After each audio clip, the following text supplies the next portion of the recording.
በሙታን መሃል ለምን ፈለጋችሁ? አይነሳም፣ አበቃ፣ ተፈጸመ፣ ተደመደመ ብለው ነበር። ሕይወትን እንደ አዲስ የመጀመርን እድል የሰጠ እጅግ የተወደደ ልዩ ቀን ነው። ድቅድቅ ከሆነና ከብዙ ጨለማ በኋላ ያለ ብርሃን ያለ ንጋትም ማረጋገጫ ነው።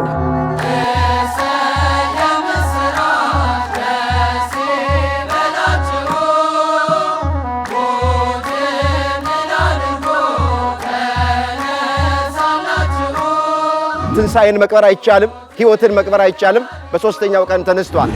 ክብር ለእኛ ጌታ ይሁን ዘላለም በማዳን ብርቱ የሆነ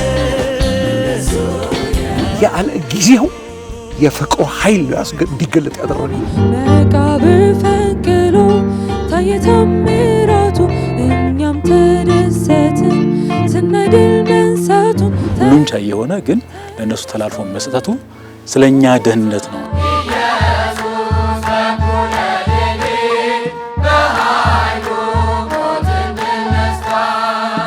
በቃ እንደዚህ እያንከባለለኝ እየላጠኝ ይሮጣል። እኔ አድኑኝ አድኑኝ።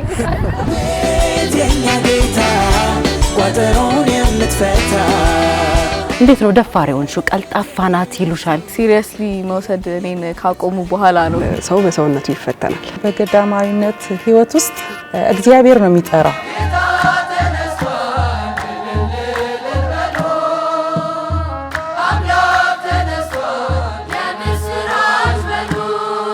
ፍትህ ተቀብሮብን ከሆነ በረከት ተቀብሮብን ከሆነ ሁሉ ነገር ትንሣኤ አለ።